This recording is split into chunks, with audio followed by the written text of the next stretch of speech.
തിരുവനന്തപുരം അമ്പൂരി നിവാസികളെ ആശങ്കയിലാക്കിയ പുലിയെ ഇന്നലെയാണ് വനംവകുപ്പ് പിടികൂടിയത്. പുലിയെ ആദ്യം കണ്ട ഷൈജു മാതൃഭൂമി ന്യൂസിനോട് അനുഭവം പറയുന്നു. ഷൈജുവിന്റെ നിലവിളി കേട്ടാണ് നാട്ടുകാർ ഓടിക്കൂടിയത്. തിരുവനന്തപുരം അമ്പൂരിയിൽ കാരിക്കുഴിയിലാണ് പുലിയെ കണ്ടത്. പുലിയെ ആദ്യം കാണുന്നത് അവിടുത്തെ പുരയിടത്തിന്റെ ഉടമയായ ഷൈജു ആണ്. ഷൈജു എങ്ങനെയാണ് ആ പുലിയെ കാണുന്നത്? ഞാൻ രാവിലെ 5:45 മരം വെട്ടാൻ പോയി പകുതി വെട്ടിഞ്ഞ് മുകളിൽ ചെന്നപ്പോഴാണ് പുലിയെ കണ്ടത്. പുലി ഇങ്ങനെ കിടപ്പുണ്ടായിരുന്നു.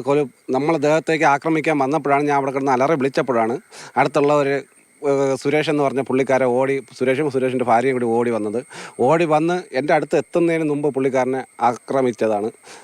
ആക്രമിക്കുന്നത് കഴിഞ്ഞാൽ ഒരു ജസ്റ്റ് ഒന്ന് മിസ്സായി, അല്ലെങ്കിൽ പുള്ളിക്കാരനെ പുലി പിടിച്ചാണ്. ഈ റബ്ബർ വെട്ടാനൊക്കെ രാവിലെ എപ്പോഴാണ് പോയത്? രാവിലെ 5:45 പോണതാണ്. അല്ലെങ്കിൽ ഞാൻ 4 മണിയാകുമ്പോൾ റബ്ബർ വെട്ടാൻ വേണ്ടി പോണതാണ്. ഇന്ന് മാത്രം 5:45 ഇന്ന് പോയത്. നിങ്ങൾ കണ്ടപ്പോഴേ ഇത് വള്ളിയിൽ കുടുങ്ങിയിരുന്നു? നമ്മൾ കണ്ടപ്പോൾ വള്ളിയിൽ കുടുങ്ങിയിട്ടില്ല. അത് പിന്നീടാണ് ഇത് വള്ളിയിൽ കുടുങ്ങി എന്നുള്ള രീതിയിൽ നമുക്ക് കാണാൻ സാധിച്ചത്. നമ്മുടെ എല്ലാവരെയും വിളിച്ചു. അപ്പോഴേ തന്നെ പോർഷരൊക്കെ എത്തി. ഒരു 15 മിനിറ്റിനകം പോർഷരും ഇവരെല്ലാം കൂടി എത്തി.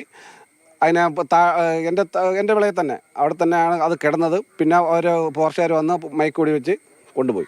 പിന്നെ ആദ്യം മൈക്ക് മേടിച്ച് വെച്ചതിന് ശേഷം അത് പിന്നെ എങ്ങോട്ടോ ഓടിയല്ലോ? കാട്ടിലോട്ട് ഓടി. അവിടെ ചെന്ന് 2 വെടിയും കൂടി വെച്ച ശേഷമാണ് അതിനെ കൊണ്ടുപോയത്.